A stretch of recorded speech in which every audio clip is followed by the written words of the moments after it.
Salut à tous, c'est Samirel. Aujourd'hui on se retrouve pour une toute nouvelle vidéo qui porte encore sujet sur les animés. Vous allez me sortir même de... Qu'est-ce que t'as ça, bâtard, tu fais plus de gaming ou quoi? Eh bien oui, j'ai décidé de diversifier la chaîne en évitant à tout prix de vous proposer sans cesse du gaming, tu vois. Sinon c'est chiant, hein. Et de vous proposer ce que j'aime, bien évidemment. Bien, passons aux meilleurs animés à voir selon moi, bien que ce soit les meilleurs que j'ai pu voir pour le moment. Et n'hésitez surtout pas à me faire part de vos coups de cœur par commentaire. Bon, j'espère que maintenant vous avez tout compris, que j'ai tout dit. Maintenant, sans tarder, passons à la vidéo.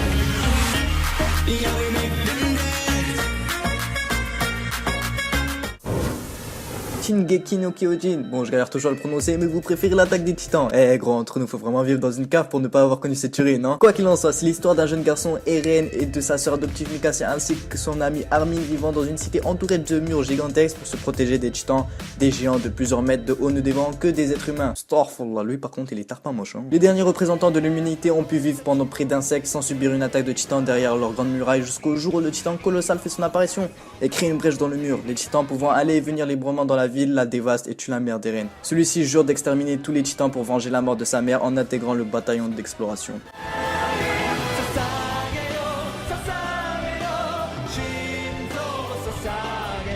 Blue Exorcist, dans laquelle on retrouve Rin Okumura, jeune adolescent de 15 ans très mourant et bagarreur vivant dans un monastère avec son frère jumeau Yukio. Il est élevé par le père Fujimoto Shiro. Un jour, alors que Rin déclenche une bagarre comme à son habitude, la situation prend une tournure surnaturelle. Son adversaire possédé par une force démoniaque tente de le tuer. Heureusement, le combat est interrompu de justesse par Shiro. La ville commence alors à prendre des allures bien inhospitalières et des démons apparaissent de toutes parts dans le but de capturer Rin. Protégé par son tuteur, il arrive non sans mal jusqu'au monastère où il se rend compte que les moines qu'il a toujours côtoyés ne sont autres que des exorcistes.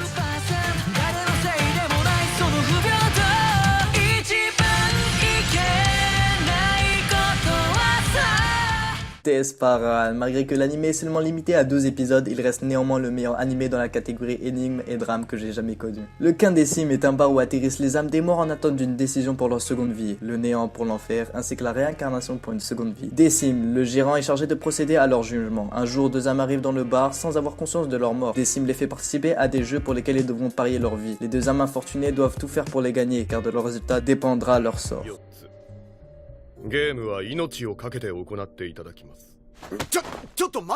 Death Note. Bien qu'il soit figuré dans le top 10 des animés à voir, j'ai quand même préféré l'intégrer ici, histoire du fait que les meilleurs scénarios et retournements de situation sont grave bien réalisés. On trouve alors Raito Yagami, un lycéen surdoué et fils d'un commissaire de police ayant toujours évolué dans un milieu où crime et meurtre font partie de son quotidien, fut totalement déçu face au monde moderne qu'il juge corrompu. Trouva totalement par hasard un livre noir appelé le Death Note. Si l'on écrit le nom d'une personne ainsi que les détails de sa mort, celui-ci mourra tel qu'il a été écrit. Après l'avoir testé, il se rend compte que les pouvoirs du livre sont bien réels. Il fera alors la connaissance de Ryu, un dieu de la mort qui lui expliquera que le livre lui appartenait et qu'il l'a volontairement fait tomber dans le monde des humains afin de s'amuser. Le protagoniste utilise alors les informations qu'il arrive à soutirer à son père afin de jouer les justiciers de l'ombre, son but, éradiquer le mal. Mais les nombreuses morts inexpliquées du criminel attirent vite l'attention d'Interpol et du mystérieux enquêteur de génie L, Full Metal Alchemist. En voulant ressusciter leur mère, Edouard l'aîné et Alphonse le petit vont utiliser une technique interdite en alchimie qui est la transmutation humaine. Seulement, le rituel va mal tourner. Ed perd un bras et une jambe et l'esprit de Alphonse se retrouve prisonnier dans une armure. Edward décide donc de revenir alchimiste national. Son but est de retrouver la recette et créer la pierre philosophale afin de réparer leurs erreurs. Durant leur quête, ils rencontreront bien les ennemis et perdront peu à peu conscience de la folie qui entoure cette pierre légendaire.